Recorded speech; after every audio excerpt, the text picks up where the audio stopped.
Recently, I had a friend who asked me, what would you say is the most challenging or difficult aspect of life for you? And my answer without hesitation was change. Change can be so scary. It's where we are most vulnerable and still is unavoidable. Living life implies change. The good part of change is that in spite of our opinion or what our ego might say, it's really always, every change will always nourish the soul. Through this conversation and what happens to many of us as we're understanding inside of us that there's something that is not clicking, that the underlying energy is really fear.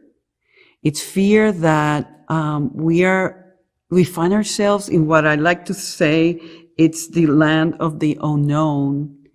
It's where the old maps that used to guide us don't guide us anymore. And it's what also this lady, Joan Bursinko, says, it's the period in which we find ourselves in like that meantime in which there is no more and not yet. And we actually feel lost. And to me, this is the most challenging experience of a human being, because normally when there's something that has changed externally and you can pinpoint and say, because of that, I'm feeling this way. But when things seem to be quite normal and still you don't feel yourself, or there's something you cannot figure it out, that can be really scary. And the way I like to see it, it's like a calling, not in world standards, but in God's standard. Something is being required of when us. Something is not clicking anymore, and it involves going within, but we've been so busy doing life that inner world is not as familiar as we would like it to be. We have been in the race of doing, having, and the being is like, what is that? But I believe that the soul gets tired of that. And especially when it has signed up to come to earth to gain something. It's like as divine beings that we are, we thirst to know our divinity. Spirit will always push you and me to go deeper. And that might mean shaking our comfort zone. We can overlook it for a while until one day we get up and we say, I can't not do this anymore. Or it might be that something externally triggers it, and we fully find ourselves in what the mystics would call the dark night of the soul. It's a death to the old way of living and being and dying, but we must understand that dying to the old, it's really one of the characteristics of growth. He says to live is to grow. To grow is to change.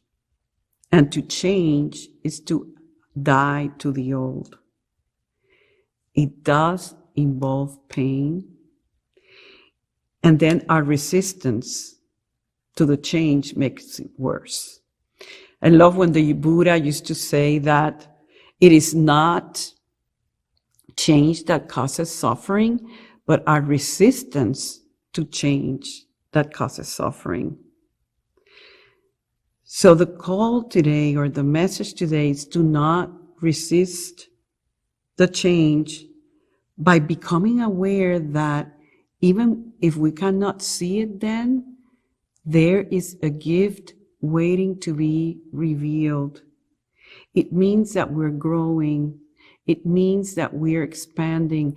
It means that we are raising our consciousness to a deeper understanding of who we really are as divine beings. It's not about living an old life in a new way, but really having a completely different life experience. This is what change can do for you. And most of all, we need change so that the soul can gain the insight and self-realization that is a must in our spiritual growth process. And each time we see a change coming up, let's welcome that. Let's get excited over that. Let's embrace that. I love the saying that says, what you resist, persist, and what you embrace, transform. And when we embrace change, we're definitely going to experience transformation. And a practical way to embrace change is to understand that change, it's a process. You might be going through change. It could be big change or not as much. Our community is going through change. Our world is going through change. And then let's make it an affirmation. I am willing to trust divine wisdom and order in my process of change.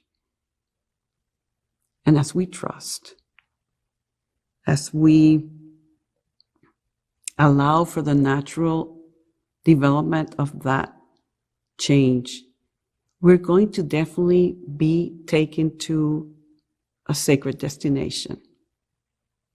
What is the key to sustain that trust?